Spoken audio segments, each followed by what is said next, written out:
Goodwood Festival of Speed in Goodwood. Can you tell me about your experience today taking that car up the hill? What was it like? Yeah, it was a very good experience. As I told you before, I didn't expect that. It was so many fans. The crowd is amazing, and also driving a V8 car for the first time was actually nice. To hear the engine sound and to go flat out in the hill, and was something very enjoyable that I will remember a lot. But tomorrow I have more driving, because today I felt like I missed a bit of speed. I didn't know the track so well. I was like, should I push or not? So tomorrow I'm gonna be a bit more on it. Typical racing driver, you want to go faster, is that right? Well, that's why I drive, because I want to be the fastest. So if I don't go fast, I just feel something is missing. You've had a great start to your Formula One career. Your race in Austria was a very solid performance. How pleased are you with the way that it's gone?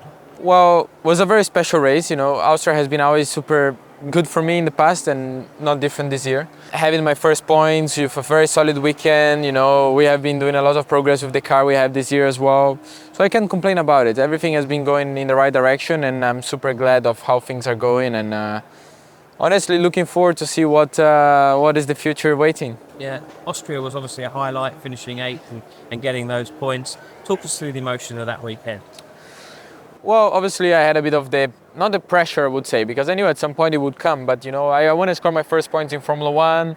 It was already the 11th round of the season, and I was like, come on, it needs to come at some point. Obviously the start of the season with the car we had, I don't think we were super capable of achieving that, but with the progress we have been doing through the year, and the car has been very much on it in the last rounds, and making the right calls, and Austria was all about making it the perfect calls through the whole weekend in FPs and quali, and in the race, very good strategy, and almost overtaking Fernando in the last lap, so it was actually a cool way to finish it. Did he have words with you about that? Obviously your manager and someone that you go to for advice. What did he say about that? Well, we had fun. He gave to give me a hug. He was there in my first F3 win, he was there in my first F2 win, and he was there for my first F1 points, so it was something very special, and a lot to learn with this guy.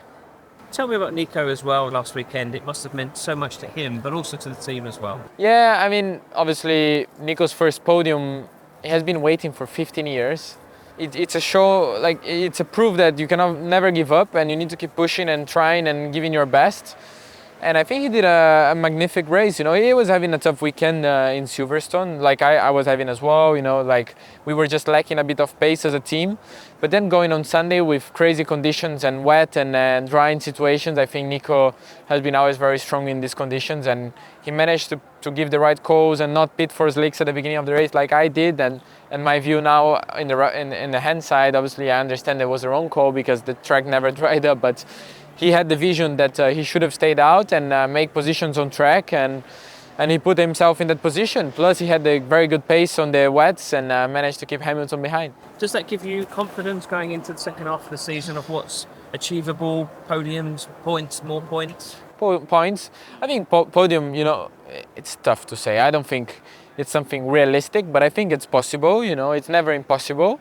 But we need to have crazy races. We don't have the pace to be there, and that's the reality. But we have the pace to be there in case something crazy happens, like a race like in Silverstone, drying situation, you get the right calls, you place yourself there, and then you can stay there. But points is something very capable for us nowadays. We've seen a big progress. You're saying points are something that you should be aspiring to every race. How much of an impact has Jonathan Wheatley had at the team since he's come in? Or is it a combination of his leadership and everyone that was there already, and obviously Matteo Binotto as well? Sure, it's not one person. Definitely every single one makes a big difference. Jonathan has been making a big difference in the racing team, has been on it. He improved a lot the pit stops, we have been very good on that. We have made a lot of progress since he joined, but and I'm sure Jonathan would love if I say this, because even he feels like this, it's a teamwork. It's everyone back in the factory. They have been working so hard. It's the development designing team from the car with the upgrades. It's the racing department. It's Mattia, also Mattia has been in basically every single race this year, but he's been working very hard back in the factory, pushing the team to bring some new updates for the car and bring the performance up.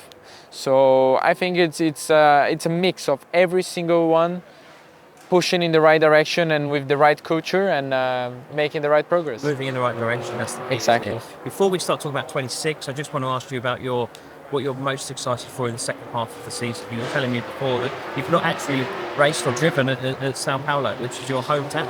Yeah, exactly. I mean, I need to give some tries in Interlagos because I'm from there, you know, Sao Paulo, but I left so early Brazil for my dream, you know, of becoming a Formula One driver one day that I never managed to drive properly in that track. So at some point I need to get some good days of testing before the race. So impressive for the fans as well, all cheering your name. Are you ready for that? I don't know what to expect, man. I'm sure the fans are going to be crazy and passionate about it, but it's going to be so big that I cannot imagine. But I'm looking so much forward to it. If we just ask a couple of questions about 2026, how much what you've seen so far, has it given you confidence about what you've got coming from obviously the Audi project? Well, Audi has been doing an amazing job. You know, they have been already part of the team. They are part of the team. They own the team. So everything we see of the development is already made by Audi. It's just the name didn't change yet. And obviously next year with new regulations and everything is going to be completely an Audi 100% project. But I can see that they're very committed to the project. You know, it's a way of Audi to show the world that they are the best and they won every single series they did in the past and they want to do the same in Formula One. So I'm committed to the project, they are committed to the project, and we are looking forward to make history in the sport. It is that mentality, isn't it? You're talking about culture and mentality and coming in and dominating and winning. That's really important. Yeah, I mean, if you go to Formula One and you don't think on dominating and winning, then I don't think you should be in Formula One.